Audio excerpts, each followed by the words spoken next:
ces moments, eh bien, dans les mains du Seigneur, que Dieu conduise toutes choses. Amen.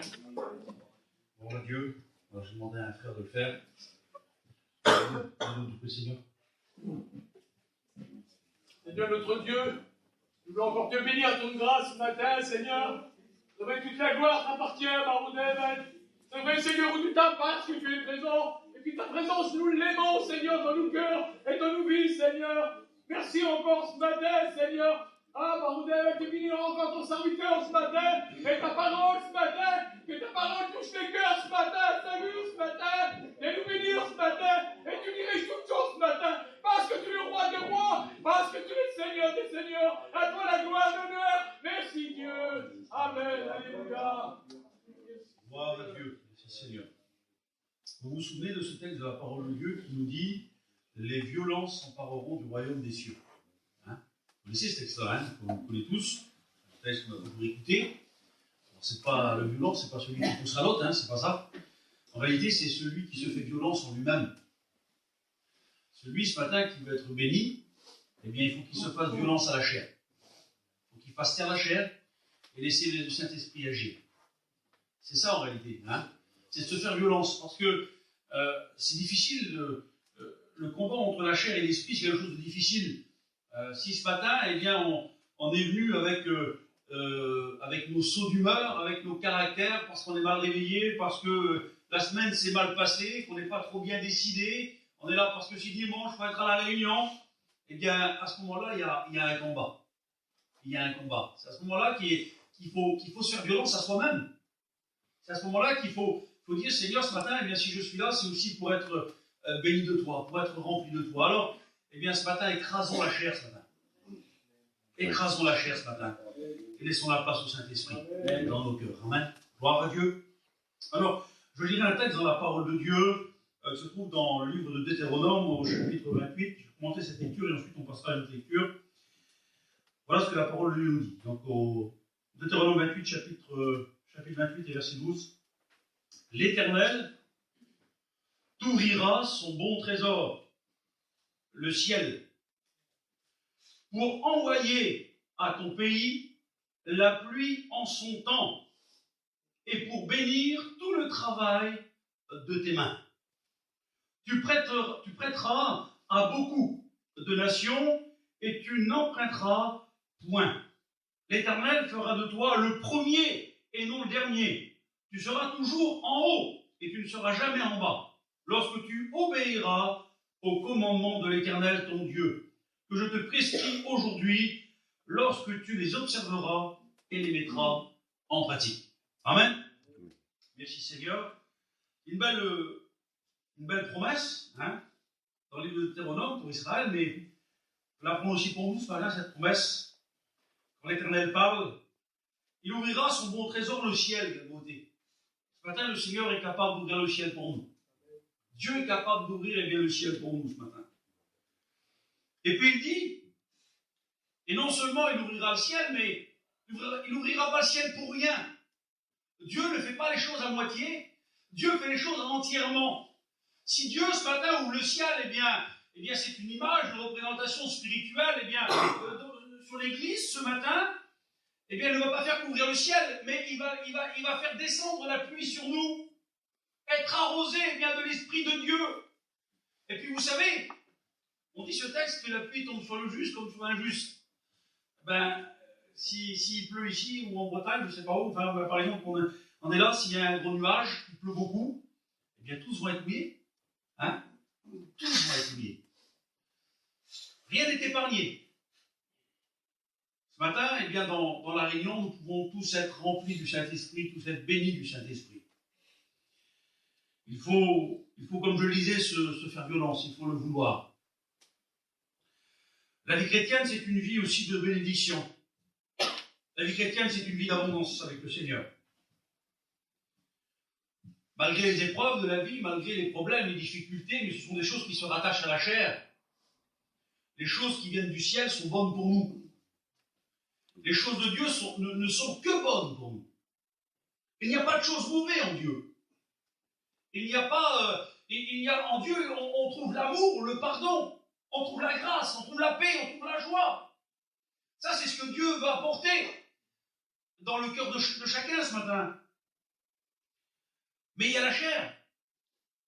Il y a la chair. La chair qui a ses peines, la chair qui a ses angoisses, la chair qui a sa tristesse, la chair qui a ses rires, la chair qui a ses pleurs, la chair qui a mal, la chair qui frissonne, la chair qui a froid, la chair qui a chaud. La chair, c'est ça en réalité. C'est toutes les choses qui sont autour de nous, toutes les choses qui nous atteignent. Mais que le Seigneur ce matin, eh bien, puisse nous donner ce matin à venir et bien arroser notre vie. Nous en avons besoin. Amen. Alors il ouvre le ciel eh bien, pour nous arroser en son temps, parce que c'est lui qui décide le temps pour chacun. C'est lui ce matin qui décide de t'arroser, c'est lui ce matin qui décide de te bénir.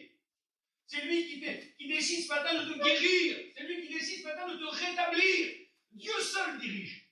Dieu seul conduit. Et aucun homme ne pourra décider à la place de Dieu de ce qu'il veut faire, de ce qu'il est capable de faire. Eh bien, parmi nous ce matin, il fait venir la pluie en son temps. Et pour bénir eh bien, tout le travail de nos mains. Alléluia. Tout ce que nous faisons pour lui. Le Seigneur saura nous récompenser, il saura aussi nous bénir. Je vais passer vite, parce que j'aimerais qu'on puisse lire un autre texte après. Et il dit qu'à rapport à ce que nous avons reçu, eh bien nous pourrons eh bien, prêter aux autres. Que nous pourrons apporter aux autres.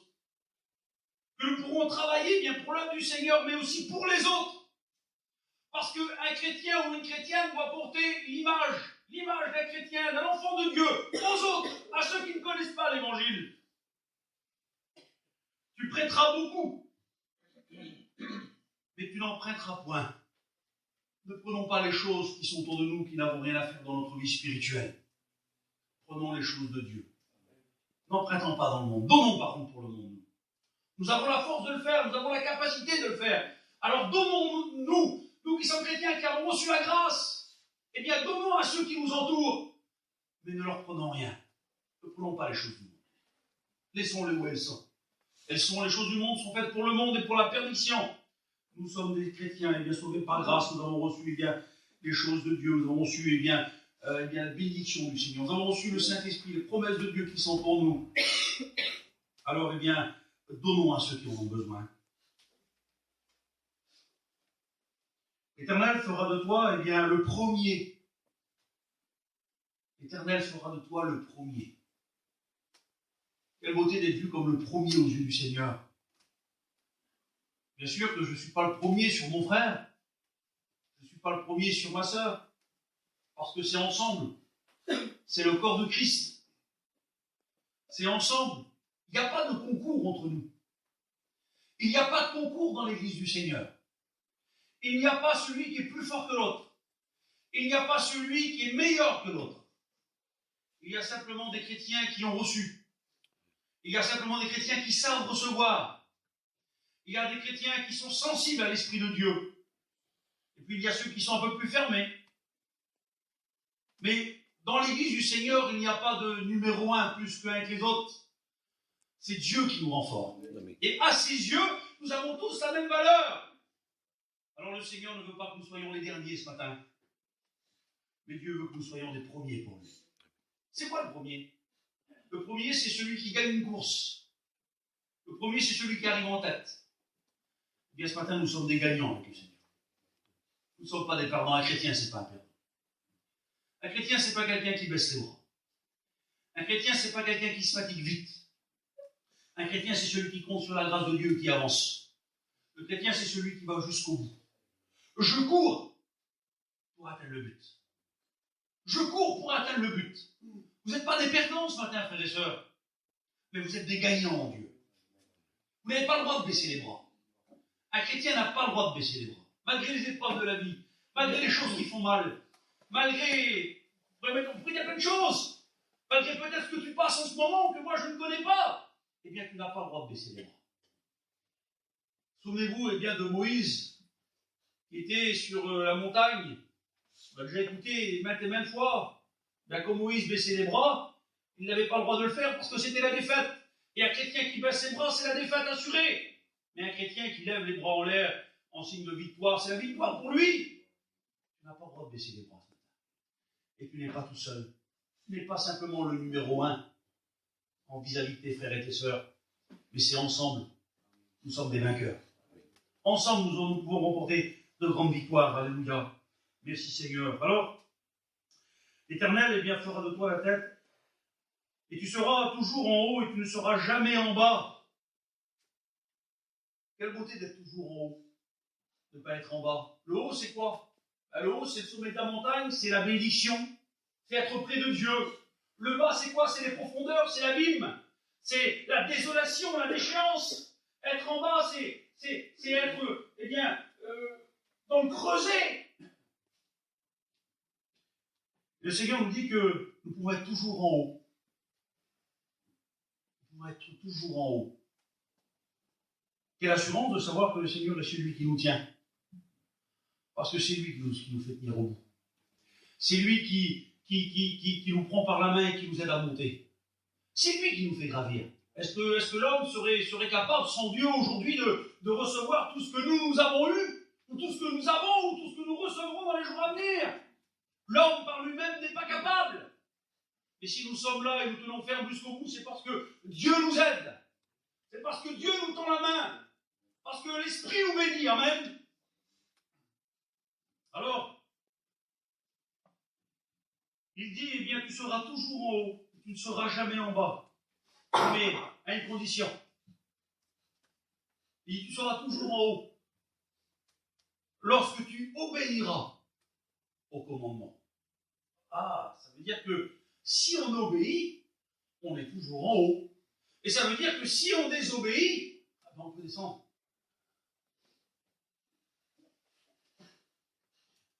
Beaucoup ont désobéi à l'Éternel. On ne va pas parler pour le peuple d'Israël, ils ne sont pas là. On va parler pour les chrétiens. Beaucoup ont désobéi au Seigneur. Beaucoup n'ont pas observé les commandements que Dieu a prescrits. Parce que la Bible nous dit que lorsque tu les observeras, ces commandements, lorsque tu observeras la parole de Dieu, et que tu les mettras en pratique, là tu seras en haut. Là tu seras béni de Dieu. La vie chrétienne, aller avec un sauf-conduit, aller avec la parole de Dieu, pour nous donner une direction, pour nous donner une limite à notre vie selon la volonté de Dieu, pour chacun d'entre nous. Mais c'est à nous ce matin, c'est à toi ce matin, de te faire violence dans ta vie. Il y a des choses qui te tiennent à cœur, des choses qui sont peut-être des choses de la terre, des choses du monde, des choses qui sont là, qui ne sont pas le péché. Hein. Il y a peut-être des choses qui te tiennent à cœur dans ta vie, mais qui pourtant, malgré tout, même s'ils ne sont pas des choses importantes, qui t'empêchent quand même la bénédiction, qui t'empêchent de recevoir la volonté de Dieu. Peut-être que ce matin, tu es comme ça. Sans t'en rendre compte, tu es peut-être attaché à quelque chose qui n'a rien à faire dans la vie d'un chrétien ou d'une chrétienne. Mais le Seigneur, dans son amour et dans sa grâce, ce matin, de nous bénir et nous donner, justement, à nous aider à être forts pour lui, à ne pas baisser les bras, mais à recevoir la victoire. Amen. On lit un texte de la parole de Dieu qui se trouve dans Deutéronome, toujours, au chapitre 11, verset 14. C'est une promesse de Dieu pour Israël. Après ce qu'ils avaient passé, Israël avait passé un moment de désolation, de sécheresse, de difficultés, de problèmes. Et puis le Seigneur va leur faire une promesse, il va leur dire quelque chose. Et combien des fois, on est là, peut-être que ce matin tu es là. Mais tu es passé aussi par ce désert. Tu es passé aussi par ce problème. Tu es passé aussi par cette difficulté qui t'a éloigné du Seigneur, qui t'a écrasé, qui t'a mis au plus bas dans ta vie spirituelle, au point où de ne plus pouvoir prier ni ressentir l'Esprit du Seigneur, simplement être là pour faire acte de présence, mais en réalité, ce qui compte ce matin, c'est que le Seigneur bénisse ton cœur. Et si Dieu veut le faire, je ne peux pas m'y opposer. Si Dieu veut bénir ta vie, je ne peux pas m'y opposer. Parce que c'est Dieu qui bénit. Parce que c'est Dieu qui juge. Parce que c'est Dieu qui connaît. Alors, le peuple d'Israël, eh bien, malgré leur imperfection en réalité, eh bien, Dieu pourtant va leur faire une promesse, il va leur promettre quelque chose de bon pour eux. Quelle beauté. On va lire le texte ensemble. Il va dire, je donnerai à votre pays la pluie en son temps, moment voulu, que Dieu voudra. Il dit, la pluie de la première et de l'arrière-saison. Dieu veut donner en son temps, au moment favorable, eh bien, la pluie de la première et de l'arrière-saison. Quand on regarde, nous, la pluie de la première et de l'arrière-saison, c'est quoi?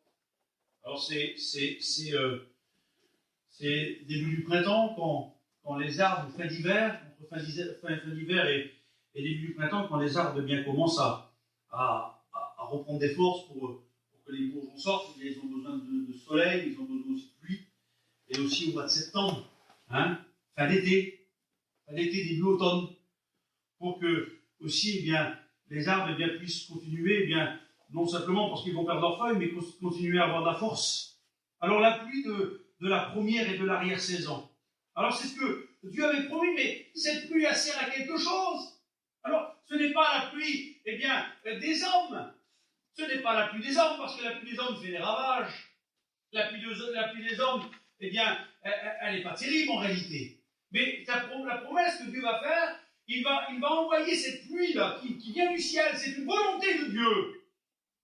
Et c'est ce que le Seigneur, eh bien, voudrait ce matin, parce que avant toute chose, n'oublions pas, tout ce qui se passe dans nos églises, c'est avant tout la volonté de Dieu et non pas la volonté d'un homme. Et ce matin, la volonté de Dieu est pour toi. Et il voudrait ce matin, eh bien simplement, le Seigneur voudrait te dire, eh bien, je te donnerai la pluie en son temps, au moment voulu, à une condition que tu te reviennes au Seigneur, à une condition que tu te tournes vers lui, à une condition, eh bien, que tu délaisses et que tu obtiens miséricorde de Dieu. Je donnerai, eh bien, comme le Seigneur veut te donner ce matin,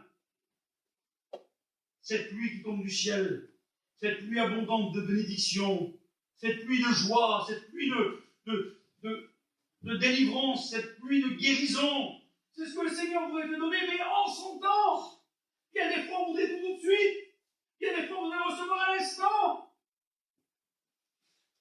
Sommes-nous Dieu pour connaître le moment favorable où Dieu a décidé de bénir, où Dieu a décidé de changer les choses? Sommes-nous Dieu pour lui demander, sommes-nous plus grands que Dieu même pour lui demander eh bien, ce qu'il va faire? Sachons lui faire confiance, parce que Dieu connaît tout. Vous savez, nous avons l'assurance en tant que chrétiens de savoir que, eh bien, c'est lui l'auteur de la bénédiction, c'est lui qui fait tout à merveille. Alors, faisons-lui confiance. Vous croyez en Dieu ce matin? Amen. J'ai pas assez entendu. Vous croyez en Dieu ce matin? Gloire à Dieu. Alors faites-lui confiance. Faites-lui confiance. C'est vrai que la Bible nous dit qu'il faut prier, c'est vrai qu'il faut demander en tout temps, bien sûr, il faut dans la prière, eh bien, demander, pas de problème. Il faut que Dieu, à un moment donné, écoute notre prière. Comme dans la parole de Dieu. Le peuple d'Israël ont désobéi, et au bout d'un moment, eh bien, ils se sont adressés à Dieu. Ils ont demandé, eh bien, Moïse, eh bien, demande à Dieu de faire telle et telle chose pour nous. Ce matin, eh bien, Dieu n'est pas sourd à nos prières. Il nous écoute, mais est-ce le moment pour lui les exaucer? Alors, faisons confiance au Seigneur parce que lui connaît tout. Lui sait tout. Parce que si on ne lui fait pas confiance au Seigneur, c'est après de dire que c'est un Dieu injuste, pratiquement. Ne pas faire confiance à Dieu, c'est de dire, eh bien, je sers un Dieu injuste. Eh bien, si nous croyons en Dieu de tout notre cœur, si nous sommes là, c'est parce qu'un jour, eh bien, il a touché notre vie. Et ce n'est pas un semblant, l'évangile. La vie chrétienne, ce n'est pas un semblant, ce n'est pas une chose qui ressemble à autre chose. Nous sommes là parce que nous avons cru, sincèrement et fidèlement, que le Seigneur, eh bien, reviendrait pour son Église, et qu'il reviendra de toute façon. Et puis que le Seigneur, eh bien, par rapport à ses promesses, eh bien, elles sont pour nous. Mais faisons-lui confiance. Faisons confiance à Dieu. Laissons-le faire, il connaît toutes choses. Si nous sommes sincères avec lui, si nous sommes vrais et droits avec lui, eh bien le Seigneur nous récompensera et nous donnera la bénédiction. Si je mens au Seigneur et dans ma vie, je fais ce que je veux, je marche comme je veux, je suis le plus méchant de la terre, je calomnie, je fais les choses qu'il ne faut pas, comment voulez-vous, même si Dieu entend ma prière, comment voulez-vous que Dieu me réponde? Comment voulez-vous que Dieu bénisse? Alors Dieu attend le moment favorable. Quand eh bien, notre position peut-être aura changé, quand peut-être notre manière de vivre aura changé aussi. Il y en a qui s'étonnent de ne pas recevoir. Ben oui, mais la vie de l'Évangile, elle est conforme à l'intérieur de l'Église comme à l'extérieur de l'Église.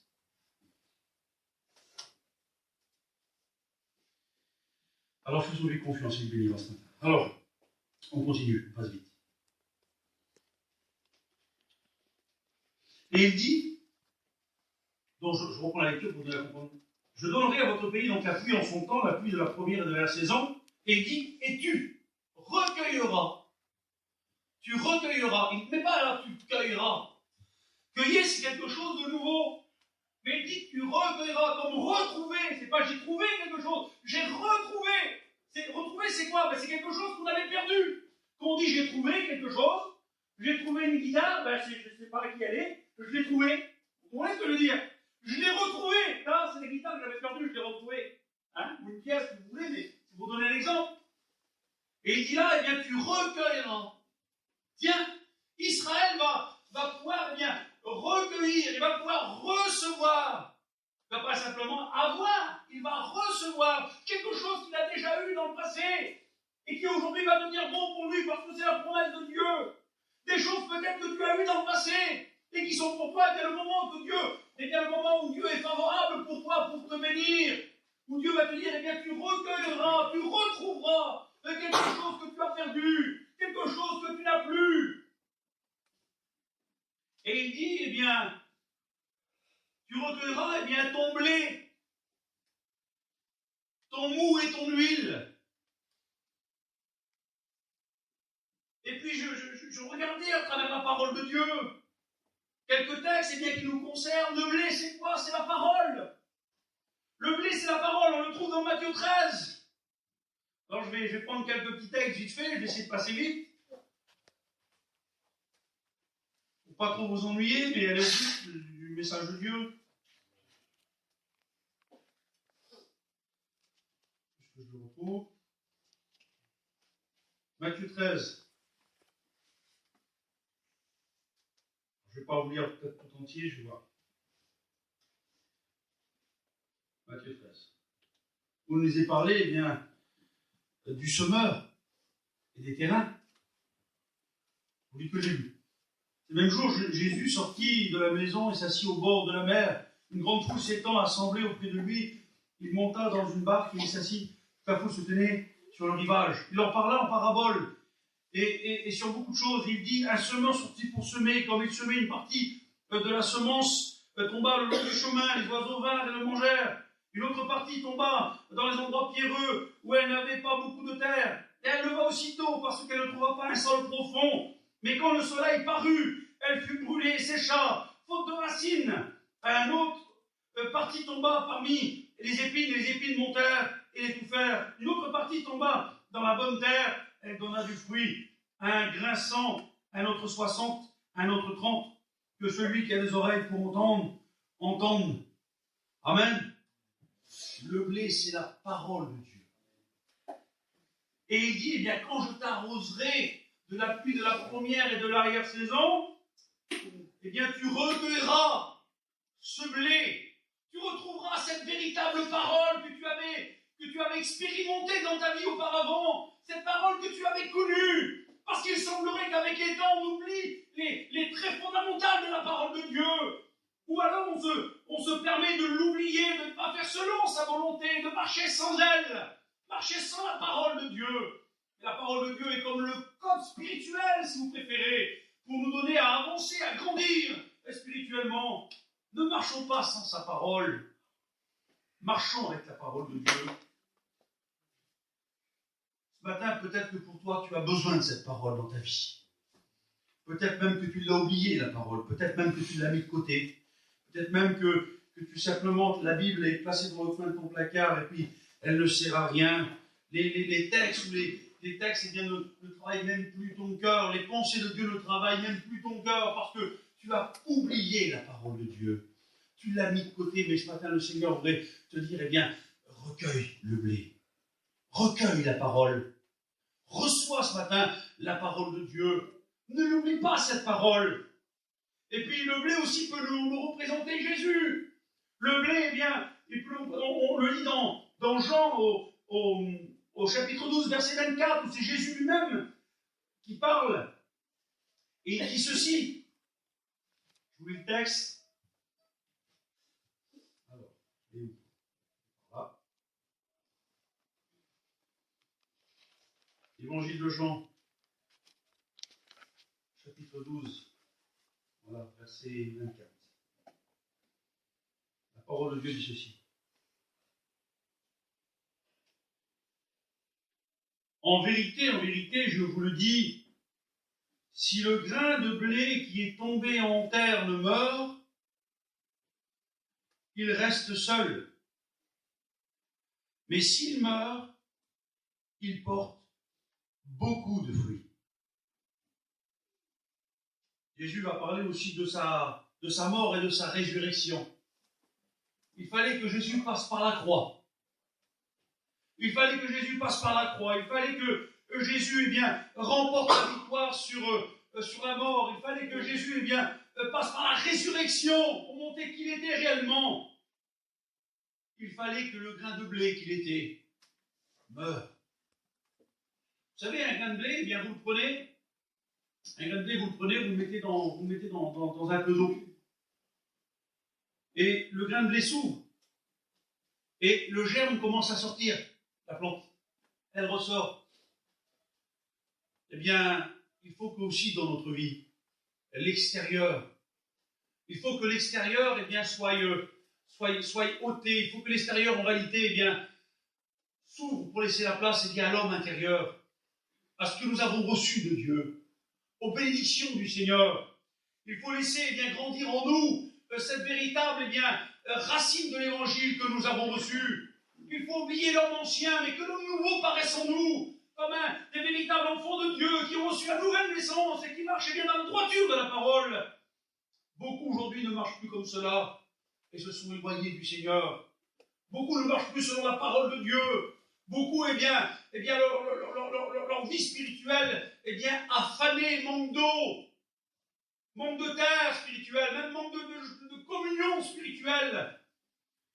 L'homme ancien, eh bien, a repris, eh bien, toute sa domination. L'homme ancien a repris, eh bien, toute sa nature. Et aujourd'hui, on voit, eh bien, des personnes, des chrétiens, des chrétiennes, eh bien, qui redeviennent comme les gens d'auparavant, quelque part. Oh, ils n'ont pas beaucoup changé. Ou du moins, ils ont changé, mais ils sont revenus en arrière. Malheur à celui qui met la main à la charrue. Malheur à celui qui va en arrière. Beaucoup de gens aujourd'hui sont comme cela. On voit beaucoup de nos chrétiens qui sont comme cela, qui vont regarder en arrière, qui vont retourner en arrière. Leur ancienne nature refait surface. Mais ce matin, soyons, eh bien, des adorateurs en esprit et en vérité. Soyons ce matin, eh bien, des véritables chrétiens. Sois ma sœur une véritable chrétienne. Quelqu'un qui marche avec la nouvelle naissance. Pas quelqu'un qui a marché. Quelqu'un qui marche avec la nouvelle naissance. Quelqu'un qui est né de nouveau. Quelle beauté. Alors on continue un petit peu, vite fait. Alors, il y avait un autre texte aussi dans Matthieu 13, 24, on va passer. On va passer vite fait parce que l'heure passe vite. Et je vous laisse la passer à la fin. Alors, il parle, il dit, eh bien, tu recueilleras, eh bien, ton blé. Le blé, c'est aussi pour faire le pain. Le blé, c'est aussi pour faire le pain. Et le pain nous représente aussi, eh bien, la chair de Christ. On voit de la croix, le sacrifice de la croix. Le pain nous représente, eh bien, sans blé, il n'y a pas de farine, et sans farine, il n'y a pas de pain. Hein, donc l'origine du pain, c'est le blé, si vous préférez. Eh bien, sans ces choses-là, eh bien, il n'y a pas Sainte Seine, il n'y a pas de sacrifice, il n'y a pas toutes ces choses. Mais Jésus a été immolé pour chacun d'entre nous.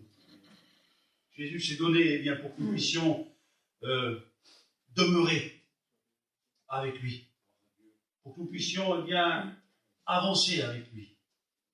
Alors, ce matin, simplement, je vais retourner sur la note spirituelle et vous dire ce matin, tout simplement, recueille ce matin. Recueille cette parole. Recueille. Laisse-toi arroser par le Seigneur et recueille cette parole ce matin. N'oublie pas cette parole. Elle est bonne pour ta vie. Et il dit ensuite, tu recueilleras, le blé, ton mou. Il parle du mou. Le mou, vous savez ce que c'est? Alors le mou, c'est le vin nouveau. C'est le vin doux. Et puis, le mou, c'est la première pressée, si vous préférez, c'est la première vendange. Le mou, c'est quand on prend les raisins et qu'on les presse. C'est le meilleur jus, c'est quelque chose qui est formidable en goût. C'est un petit peu comme le vin nouveau, c'est sucré, c'est bon à boire. Et il dit, tu recueilleras le mou. Puis, quand il parle dans la parole de Dieu, on va le voir après, si je ne vous dis pas, on verra ça après. Et puis, j'ai pris quelques textes de la parole de Dieu, ceux qui comptent en réalité. Vous savez, le raisin, c'est bon, c'est ce que c'est que le raisin, c'est une grosse grappe avec plein de fruits différents dessus. Le raisin, à voir, c'est bon, c'est un beau fruit, mais ce qui est bon, c'est le goût. Et quand il est pressé, on en boit le jus, et le jus se trouve à l'intérieur. Et puis, ma comparaison est celle-ci.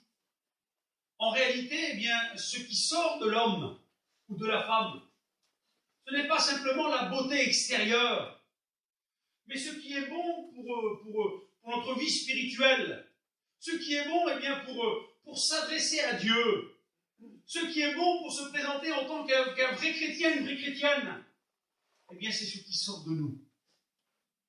Tu retrouveras ton mou, tu retrouveras toute la saveur qu'a le raisin, tu retrouveras toute cette saveur qu'a le vin nouveau. Et puis, peut-être que ce matin tu as, excuse du mot, ça paraît un petit peu bête comme ça, mais peut-être que ce matin tu as besoin de te laisser presser par le Saint-Esprit.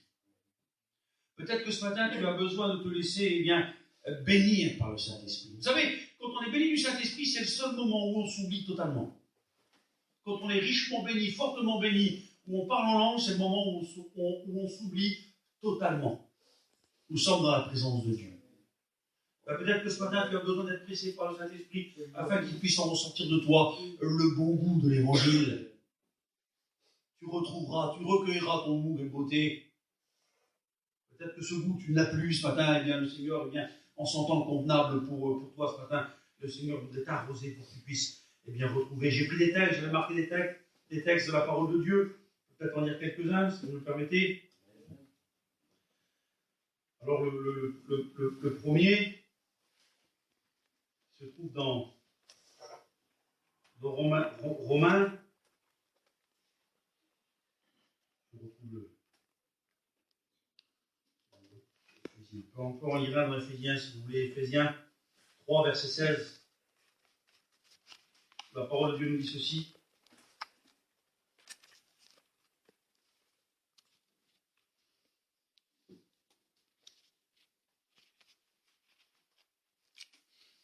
Afin qu'il vous donne, c'est le Seigneur, afin qu'il vous donne selon la richesse de sa gloire, d'être puissamment fortifié par son esprit dans l'homme intérieur.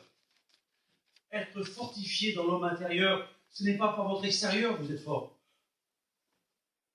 Vous êtes fort par votre intérieur, parce que vous avez reçu, parce que vous êtes béni, parce que vous avez le Saint-Esprit avec vous. J'ai marqué dans le texte, on va pas les lire, il y avait un 4, il y avait 2 Corinthiens, il y avait des textes intéressants à lire, mais on va passer. Et ensuite, c'est pour vous donner à comprendre que eh bien, ce qui doit émaner de nous, ce qui doit ressortir de nous ce matin, eh bien, même si on s'est bien préparé pour la réunion, visuellement, eh bien, ce qui compte, c'est qu'on soit aussi préparé aussi intérieurement. Peut-être c'est quelque chose qui ne se voit pas ce matin. Mais que le Saint-Esprit puisse venir ce matin et dire, Seigneur, fais ressortir de moi ce qui est bon. Seigneur, eh bien, presse-moi, Seigneur, et puis que je puisse apporter eh bien, toute la saveur, Seigneur, de ma vie. Vous savez, quand on voit une chose qu'on presse, on en ressent tout le goût. Quand le Saint-Esprit vient rentre dans notre vie, quelle beauté, eh bien, on est dans la présence de Dieu et on plaît à Dieu parce qu'on est béni, parce qu'on est rempli. Alors je passe vite et je termine sur un dernier mot de la parole de Dieu où il dit encore, eh bien, tu recueilleras donc ton blé, ton mou, et il dit, tu recueilleras ton huile. Tu recueilleras ton huile. Et l'huile, c'est quoi? L'huile nous représente le Saint-Esprit. Peut-être que tu as perdu. Peut-être que tu as délaissé. Peut-être que même tu as oublié l'huile dans ta vie. Où est le Saint-Esprit dans ta vie? J'ai marqué quelques petites notes, j'aimerais simplement bien les partager avec vous. Je vais vous lire un texte de la parole de Dieu qui se trouve dans les psaumes. Psaume 104. Verset 15. Où il dit: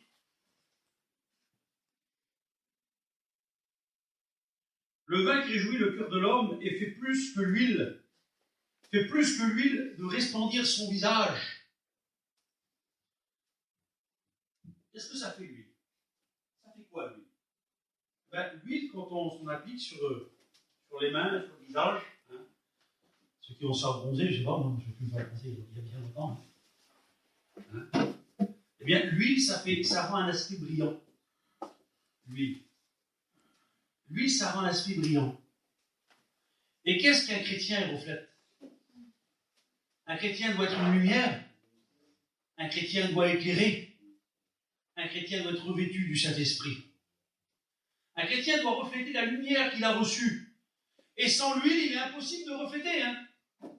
Je suis persuadé que si je m'aurais mis de l'huile sur le visage, eh bien peut-être qu'à rapport aux lumières, mon visage serait tout brillant. Que ça reflète la lumière. Laissez-moi vous dire que le Saint-Esprit doit nous revêtir ce matin. Nous devons refléter, eh bien, non simplement l'image de l'extérieur, mais aussi l'image intérieure. Mais sans Saint-Esprit, il est impossible. Le Saint-Esprit, ce matin, eh bien, est celui qui nous fait refléter la lumière, le visage des élus, de ceux qui sont chrétiens. Avoir un visage de sainteté, de pureté, de bonté, d'amour. Avoir un visage de celui qui a été pardonné, qui a été sanctifié, de celui qui a été purifié par Jésus. D'avoir ce visage resplendissant pour dire, Seigneur, je suis un vrai chrétien. Mais tu n'as pas besoin de le dire, ça se voit. Ça se voit sur ton visage. Le Saint-Esprit, eh bien, remplit ta vie. Le Saint-Esprit, eh bien, et sur quoi ça se voit. Et puis, l'huile encore, qu'est-ce que ça peut faire, l'huile? Si on se met de l'huile sur nous, eh bien, mettez de l'eau. L'huile, ça rend imperméable. L'eau ne peut pas rentrer. Quand nous sommes revêtus du Saint-Esprit, les choses de ce monde ne peuvent pas rentrer dans notre vie. Impossible. Pourquoi? Parce que nous sommes revêtus. Et quand le Seigneur dit, eh bien, quand la parole de Dieu nous dit que, eh bien, le Saint-Esprit nous conduira dans toute la vérité, que le Saint-Esprit est celui qui sera chaque jour avec nous, eh bien, c'est pour pas être mouillé des choses du monde, mais à une condition, il faut vivre comme cela. Vivez avec le Saint-Esprit. Pas simplement la réunion, mais priez avec le Saint-Esprit.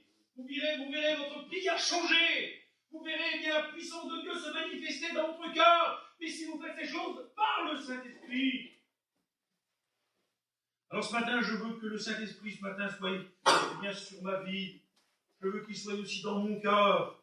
Je veux que le Saint-Esprit soit présent dans ma vie ce matin, afin que je puisse refléter l'image du chrétien, mais que je puisse aussi être imperméable aux choses du monde.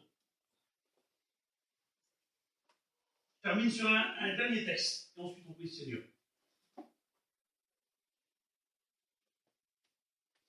Et c'est un texte qui ressemble, eh bien, comme plusieurs dans la Bible, qui ressemble à ce que je vous ai lu. Ça se trouve dans le livre de Joël, au chapitre 2, verset 19, où l'Éternel va dire « Voici ». Et c'est ça qui est important, regardez. Je vous le texte et ensuite je fais avant de finir.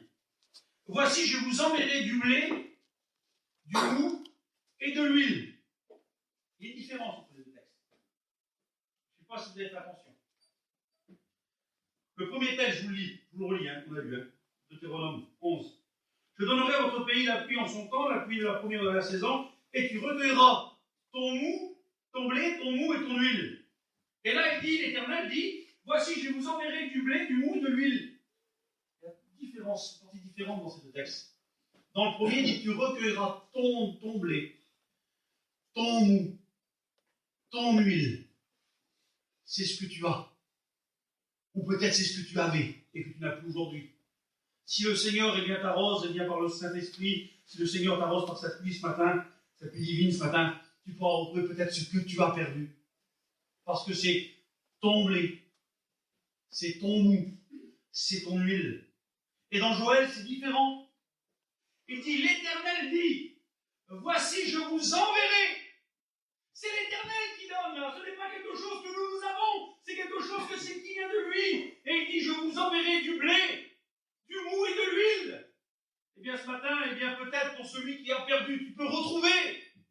Tu peux retrouver ce matin, tu peux recueillir les fruits perdus de ta vie spirituelle.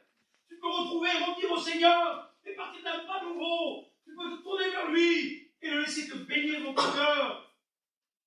Et peut-être que celui qui n'a pas ce matin, eh bien l'Éternel voudrait te donner. Dieu voudrait te donner. Voici, je vous enverrai. Voici, je vous donnerai, à dire l'Éternel. Et ce matin, le Seigneur voudrait tellement te donner. Le Seigneur voudrait tellement te donner ce matin. Veux-tu recevoir ce matin? Veux-tu être béni ce matin? Veux-tu ce matin que ton cœur puisse être rempli du Saint-Esprit? Veux-tu que ton visage soit resplendissant? Vous savez que quand on est béni, quand on est fortement béni, on sort de la réunion, on a le sourire comme ça, juste là. On est heureux, on est content. C'est pas si on doit rire ou on doit pleurer parce que tellement que la présence de Dieu est bonne. Ce matin, eh bien, laisse-toi ce matin arroser ce matin par le Seigneur. Laisse-toi arroser par l'Éternel ce matin. Veux-tu être arrosé ce matin? Veux-tu être arrosé ce matin? On va se mettre là-dessus. Veux-tu être arrosé ce matin? De la pluie de la saison. De la pluie de cette saison que Dieu connaît, parce que c'est le moment de Dieu voulu pour toi peut-être ce matin. Le Seigneur veut t'arroser, le Seigneur veut te donner, le Seigneur veut te bénir. Reçois ce matin, eh bien, reçois et recueille ce matin cette parole dans ton cœur. Reçois ce matin, eh bien, le goût, qu'il puisse en sortir de toi ce matin, le véritable goût de l'Évangile. Qu'il puisse en sortir ce goût que porte le raisin, que dans ta vie, eh bien, tu puisses être bon et sucré et doux au palais. Parce qu'un chrétien doit être comme cela. Un chrétien doit être doux. Un chrétien doit être beau au regard. Un chrétien doit avoir un aspect de véritable chrétien. Pas un aspect, excusez-moi du mot, mais pas un aspect qui fait peur. Pas un langage qui fait peur. Et ce matin, que tu puisses avoir le langage que Dieu veut que tu as. Que ce matin, eh bien, le Saint-Esprit puisse découler dans ta vie. Mais attention, comme le texte que je vous ai lu en premier, il faut que dans ton cœur ce matin, que tu marches selon ses commandements et selon sa parole. Et tu verras des choses changer dans ta vie. Mais il faut changer, il faut que tu changes. Laisse-toi arroser ce matin. Prions le Seigneur ce matin ensemble, si vous voulez bien. Adorons le Seigneur, laissons-le agir ce matin. Qu'il puisse ouvrir les écrits du ciel pour nous ce matin, afin que nous puissions recevoir la bénédiction de Dieu, afin que tu puisses repartir d'ici avec la bénédiction du nom de ta vie. Prie Seigneur ce matin. Gloire à Dieu.